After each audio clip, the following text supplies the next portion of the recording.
Hello guys, तो आपका स्वागत है आपके अपने यूट्यूब चैनल ऑल सब्जेक्ट पर। आज हम करेंगे साइंस के 20 क्वेश्चन का पार्ट 9 हम कर चुके हैं। अभी तक आपने पार्ट 9 नहीं देखा है तो पार्ट 9 देखिए, उसका लिंक डिस्क्रिप्शन में है। और ये ऐसे प्रश्न हैं जो प्रीवियस ईयर्स में आए हुए क्वेश्चन हैं और जो किसी ना किसी एग्जाम में बार बार पूछे गए हैं और आगामी परीक्षाओं के लिए इम्पोर्टेंट क्वेश्चन है। अभी तक आपने हमारे चैनल को सब्सक्राइब नहीं किया है तो सब्सक्राइब कीजिए और बेल आइकन को ऑन कर देना, जिससे कि आपको वीडियो का नोटिफिकेशन आ सके। चलिए क्वेश्चन स्टार्ट करते हैं अब बिना किसी देरी के। जैसा कि देखिए, पहला क्वेश्चन दिया गया है कि आवर्त सारणी के किसी वर्ग में नीचे जाने पर निम्नलिखित में से कौन सा नहीं बढ़ता। तो इसका सही आंसर होगा बी, संयोजकता, क्योंकि परमाणु त्रिज्या है वो बढ़ती है और धात्विक गुण भी बढ़ते हैं और कोषों की संख्या भी बढ़ती है। तो ये बी ऑप्शन संयोजकता है जो हमेशा समान रहेगी। चलिए दूसरा क्वेश्चन देखिए अब। जैसे दूसरा क्वेश्चन दिया गया है, निम्नलिखित में से किसे कोशिका का यातायात प्रबंधक कहा जाता है। तो इसका सही आंसर होगा डी को, यानी गोल्जिका को यातायात प्रबंधक कहते हैं। चलिए तीसरा क्वेश्चन देखिए अब। तीसरा क्वेश्चन इंपॉर्टेंट क्वेश्चन है, निम्नलिखित में से किसमें गतिज ऊर्जा नहीं होती है। तो इसका सही आंसर होगा सी, उठा हुआ हथौड़ा, क्योंकि लुढ़कते हुए पत्थर में तो गतिज ऊर्जा होगी क्योंकि लुढ़कता हुआ, और गिरता हुआ नारियल, जैसे कोई गिरता हुआ नारियल है उसमें भी गतिज ऊर्जा होगी। एक गतिमान कार उसमें भी गतिज ऊर्जा होगी, लेकिन एक उठा हुआ हथौड़ा है उसमें कभी भी गतिज ऊर्जा नहीं होगी। तो इसका सी ऑप्शन सही होगा। चलिए चौथा क्वेश्चन देखिए। चौथा क्वेश्चन है, पाचन के बाद प्रोटीन किस में परिवर्तित हो जाता है। तो इसका सही आंसर होगा सी, अमीनो अम्ल में। वसा हो जाती है वसीय अम्ल में, वसीय अम्ल प्लस ग्लिसरॉल में, और ग्लूकोज कार्बोहाइड्रेट होता है, कार्बोहाइड्रेट ग्लूकोज में परिवर्तित हो जाता है।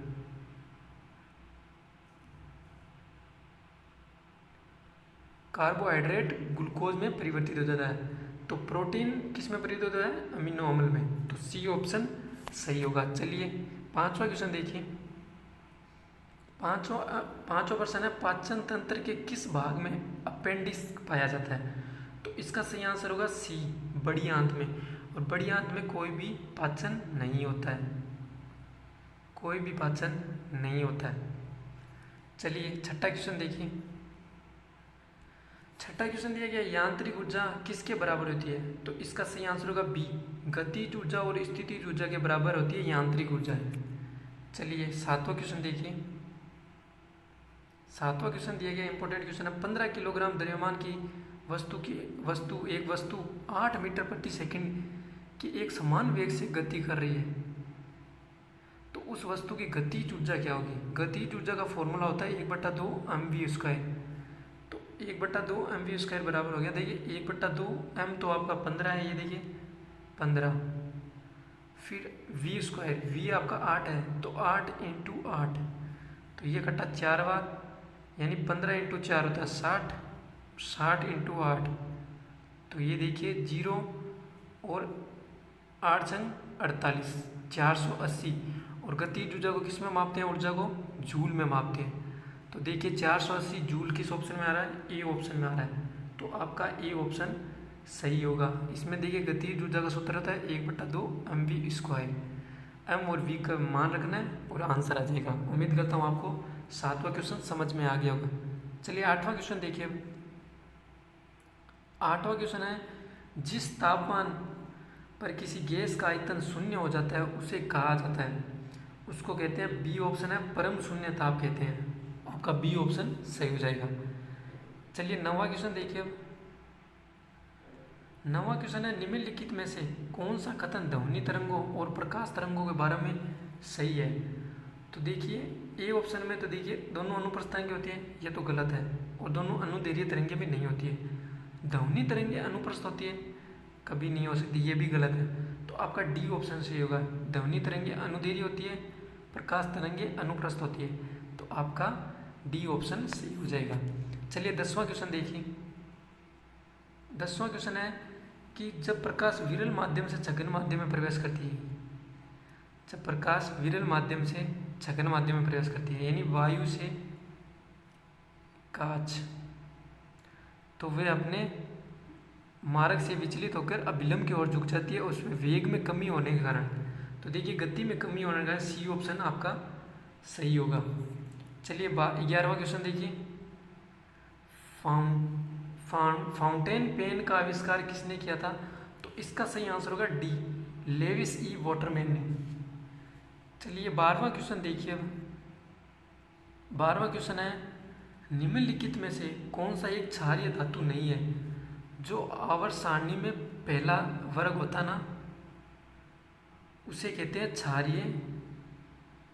क्षारीय धातु। और क्षारीय इसमें देखिए सोडियम भी होता है, पोटेशियम भी होता है, लिथियम भी होता है, लेकिन एक सल्फर है, ये कभी नहीं होता। तो आपका डी ऑप्शन सही हो जाएगा, आपका डी ऑप्शन सही होगा, क्योंकि पहले वर्ग को हम क्षारीय धातु कहते हैं और दूसरे वर्ग को हम कहते हैं क्षारीय मृदा धातु। और इसी तरीके से चलिए 13वां क्वेश्चन देखिए। अब 13वां क्वेश्चन है, इंपॉर्टेंट क्वेश्चन है, चींटी के डंक में कौन सा अम्ल पाया जाता है? इसका सही आंसर होगा डी, फार्मिक अम्ल। फार्मिक अम्ल का अन्य नाम भी होता है मेथेनोइक अम्ल, ध्यान रखना ये, इसे मेथेनोइक अम्ल के नाम पे भी जाना जाता है, कभी ऑप्शन में ये दिया जाएगा। चलिए 13वां क्वेश्चन हो गया। 14वां क्वेश्चन देखिए। 14वां क्वेश्चन है, किस ग्रंथि को ताप नियंत्रक ग्रंथि कहते हैं? ताप नियंत्रित ग्रंथि कहते हैं हाइपोथैलेमस को। हाइपोथैलेमस एक ताप नियंत्रित ग्रंथि होती है और ये देखिए ये सबसे बड़ी ग्रंथि होती है, अंतःस्रावी ग्रंथि होती है। ठीक है, चलिए 15वां क्वेश्चन देखिए। निम्न में से इसमें दिया गया, देखिए निम्नलिखित में से कौन सी एक अदिश मात्रा है? तो सदिश मात्रा है। तो देखिए समय एक अदिश है, दूरी भी एक अदिश है, तापमान भी एक अदिश है, क्योंकि ये दिशा सदिश राशि की परिभाषा क्या होती है? परिमाण प्लस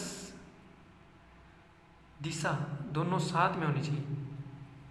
तो इसमें देखिए समय भी कोई समय बता रहा है, उसमें कोई दिशा आ रही है साथ में? नहीं आ रहा। दूरी यानी कि इतना मीटर चला, इतनी दूरी चला, इसमें दिशा नहीं आ रही, लेकिन एक वेग ऐसा है जिसमें परिमाण और दिशा दोनों आती है। तो आपका डी ऑप्शन सही हो जाएगा। चलिए 16वां क्वेश्चन देखिए। 16वां क्वेश्चन है, ध्वनि निम्न में से एक है, तो इसका सही आंसर होगा बी, क्योंकि ध्वनि एक यांत्रिक तरंग है, ये एक यांत्रिक तरंग है। और यांत्रिक तरंग में भी कौन सी होती है ध्वनि? अनुदैर्घ्य तरंगे, अनुदैर्घ्य तरंगे होती है, ध्यान रखना। चलिए 17वां क्वेश्चन देखिए। 17वां क्वेश्चन है, आधुनिक आवर्त सारणी में समान वर्ग के तत्वों में समान होता है, तो परमाणु भार तो हमेशा समान नहीं होगा, परमाणु त्रिज्या भी बढ़ती है, परमाणु क्रमांक भी बढ़ता है, लेकिन संयोजी इलेक्ट्रॉन जो बाह्यतम इलेक्ट्रॉन होते हैं ना, वो एक समान होते हैं, समान वर्ग वाले के संयोजी इलेक्ट्रॉन समान होते हैं। तो आपका डी ऑप्शन सही होगा, संयोजी इलेक्ट्रॉन। चलिए 18वां क्वेश्चन देखिए। 18वां क्वेश्चन दिया गया आपका, एक समूह में ऊपर से नीचे की ओर जाने के दौरान निम्नलिखित में से किसमें हमेशा वृद्धि होती है? तो देखिए इसका सही आंसर होगा ए, धात्विक गुण में हमेशा वृद्धि होती है, ऑक्सीकरण क्षमता में और विद्युत ऋणात्मकता और कमी होने की प्रवृत्ति, ये तीनों गलत हो जाएंगी, क्योंकि धात्विक गुण हमेशा ही ऊपर से नीचे आने पर बढ़ेगा और बाएं से दाएं जाने पर घटेगा, ये ध्यान रखना, बाएं से दाएं जाने पर घटेगा। चलिए 19वां क्वेश्चन देखिए। इसमें फेफड़ों की कुल क्षमता कितनी होती है मानव की? तो इसका सही आंसर होगा 5000 से 6000 ml या 5 से 6 लीटर, ये भी ध्यान रखना। चलिए लास्ट क्वेश्चन देखिए 20 नंबर। 20 नंबर क्वेश्चन है, डैश डैश के कणों में गतिज ऊर्जा अधिकतम होती है, तो इसका सही आंसर होगा सी, ठोस में। ठोस में गतिज ऊर्जा अधिक होगी, उसके बाद में द्रव्य में, उसके बाद में गैस में। ये ध्यान रखना, इंपॉर्टेंट क्वेश्चन है ये।